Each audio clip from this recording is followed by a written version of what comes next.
Good morning. My name is Shubham Srivastav and I am your science teacher. Before starting my class, there are some instructions. While I am teaching, you will be pay attention in my class and no one makes noise in my class. When I am asking anybody, you will give me answer in a comment box. And after completion of my lecture, I will send my Gmail ID from which you will be able to ask your queries and problems and also send homework on that. Students, now I am asking some questions. Students, now tell me what are various means of transport? The various means of transport are bus, rickshaw, car, train, aeroplane and etc. Student, now I will show you a picture and tell me what a man do. Okay?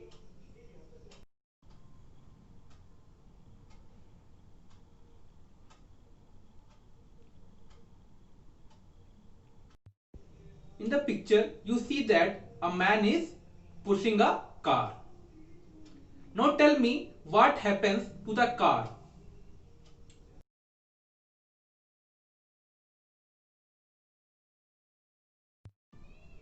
The car start moving in a forward direction. Now tell me in which state car is. The car is in the state of motion. What do you mean by Newton's law of motion? Okay students, today we study about Newton's laws of motion in detail. Now students, we study about Newton's laws of motion. Newton gives 3 laws of motion. Newton ने 3 laws दिए हैं motion के. Newton first law of motion states that an object in rest remain at rest और if in motion remain in motion at constant velocity unless and until an external force applied to it. Example, moving of ball. Newton ने पहले नियम में ये बोला कि अगर एक ऑब्जेक्ट स्थिर अवस्था में है तो वो स्थिर रहेगा और यदि एक ऑब्जेक्ट चल रहा है या मूविंग कंडीशन में है तो वो चलता रहेगा जब तक कोई एक्सटर्नल फोर्स उस पर ना लग जाए. एक एग्जाम्पल आप लोग को दिख रहा होगा मूविंग ऑफ बॉल का चित्र. इसमें क्या दिख रहा है कि एक बॉल मूव कर रही है स्ट्रेट पाथ पे. Now we study about properties of Newton's first law of motion.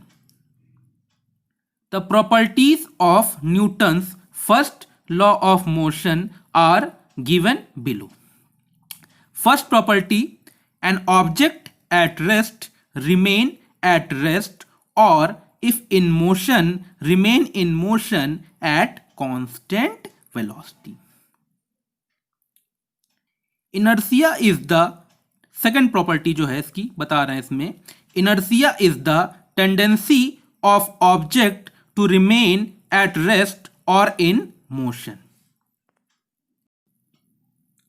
जैसा कि हमने आपको सेकेंड प्रॉपर्टी बताई, inertia is tendency of object to remain at rest और इन मोशन.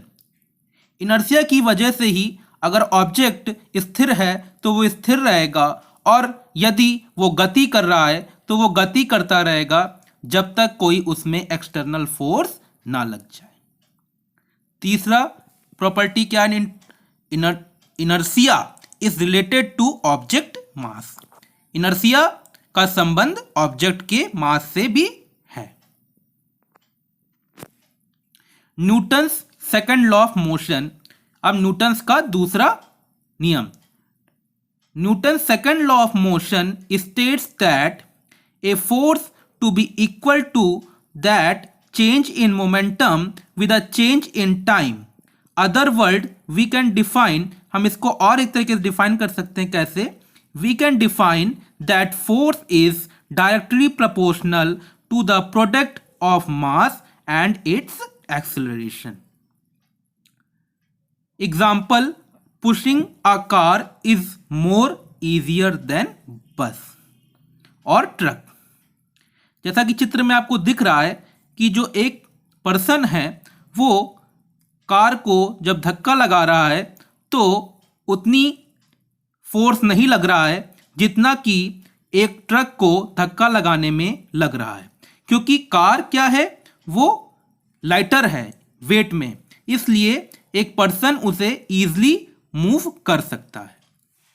लेकिन ट्रक क्या होता है, लोडेड होता है, इसलिए एक पर्सन को ज़्यादा फोर्स लगाना पड़ता है उसे एक जगह से दूसरी जगह पर मूव करने में। ठीक है, अब हम properties of Newton second law of motion पढ़ेंगे।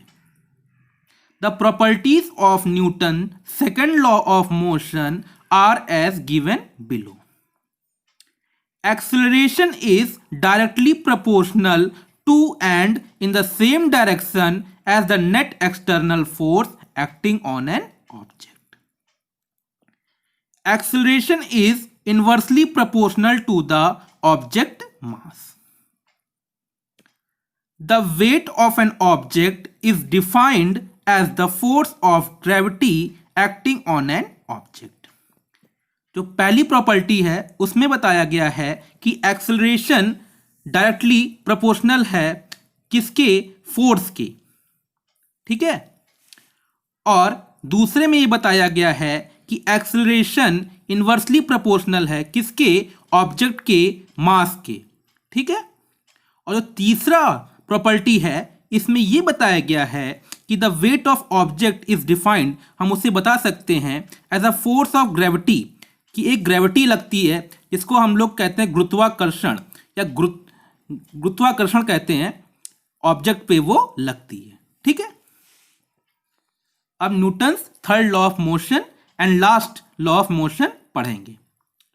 Newton third law of motion states that if an object A exert a force on an object B, then an object B must exert force of equal magnitude and opposite direction back on object A. ठीक है, यदि आप किसी भी, जैसे आपने किसी भी ऑब्जेक्ट को धक्का मारा और यदि वो, वैसे ये मेनली होता है ये लिविंग थिंग्स में, जैसे आपने किसी एक बच्चे को धक्का दिया तो उसका रिएक्शन क्या होगा कि वो भी आपको धक्का देगा यदि आपके वो बराबर का होगा। ठीक है, example rocket propulsion. Rocket propulsion में आप देखते हैं कि जब एक रॉकेट को नीचे से हम लोग उसमें फ्यूल को जब हम लोग बर्न करते हैं तो रॉकेट ऊपर जाता है। हम लोग ने फ्यूल नीचे लगाया लेकिन ताकत नीचे लगी, लेकिन वो नीचे ताकत लगने की वजह से वो ऊपर गया। जैसे कि आपने गन जो होती है जब उसमें फायरिंग करते हैं तो क्या देखते हैं कि जो उसकी जो गोली होती है, ठीक है, वो सीधे जाती है, लेकिन जितने स्पीड से हम लोग चलाते हैं उतना ही जर्क हमारे हाथ पे लगता है। Force A is equals to force B. ठीक है, इट इज, और इसको हम लोग ऐसे भी डिफाइन कर सकते हैं Newton third law of motion को। Newton third law of motion states that in every action there is equal and opposite reaction. जैसा कि आपने देखा एक्शन रिएक्शन कर रहा है रॉकेट प्रोपल्सन में। ओके, अब हम लोग प्रॉपर्टीज पढ़ेंगे Newton's third law of motion की। The properties of Newton's third law of motion are as given below. First property, if an object exert a force on object A, then an object B exerts a force equal to B in opposite direction. जैसा कि हमने आपको पहले बताया rocket के बारे में, rocket propulsion बताया, उसमें यही वाला प्रॉपर्टी लग रही थी। Second property, it is also known as action reaction force. इसके बारे में भी मैंने आपको पहले बताया था, ठीक है। अब तीसरी property, it represent that force always occur in pair. तो फोर्स होती है वो हमेशा जोड़े में ही लगती है, ठीक है। जैसे आपने एक ऑब्जेक्ट है और एक आपका, यदि आपने कोई किसी ऑब्जेक्ट को मूव किया तो आपका फोर्स लगा और ऑब्जेक्ट भी हिला, तो दोनों पेयरिंग हो गई ना, एक आपका हाथ जो ताकत लगाया और जो ऑब्जेक्ट मूव किया, ओके। अब हम कुछ रिकैप्चुलेटरी क्वेश्चंस करेंगे, ठीक है। इसमें आंसर गिवन है, लेकिन आप लोग को समझना पड़ेगा कि कैसे हुआ। A car moving in same direction, it moves in same direction unless and until an external force is applied on it. एक कार सीधी दिशा में जा रही थी और वो उसी दिशा में चलती चली गई जब तक उसमें एक्सटर्नल फोर्स नहीं लगा। ये सत्य है और ये ट्रू है। हिंदी में सत्य कैसे हैं, इंग्लिश में ट्रू कहते हैं, ठीक है। Second, force is equals to mass into acceleration. This is formula of Newton first law of motion. False. क्यों? Newton first law of motion क्या था? लॉ ऑफ इनर्शिया, जिसके बारे में हमने आपको पहले बताया था, ठीक है, कि if an object in a state of rest it is always in the state of rest, and if its object in a state of motion it is always in the state of motion unless and until an external force is applied to stop or move it। ये जो बताया गया force equal to mass into acceleration, ये गलत है क्योंकि ये Newton second law of motion है। Third, in every action there is an equal and opposite reaction according to Newton third law of motion. जैसा कि हमने आपको बताया था, गन फायर का एग्जांपल दिया था, रॉकेट प्रोपल्सन का एग्जांपल दिया था कि हमने उसको फायर किया तो हमारे हाथ जितनी स्पीड से गई उतने हाथ से हमारा जर्क लगा, है ना। ये Newton third law of motion में इसके बारे में कहा गया है, एक्शन रिएक्शन के बारे में।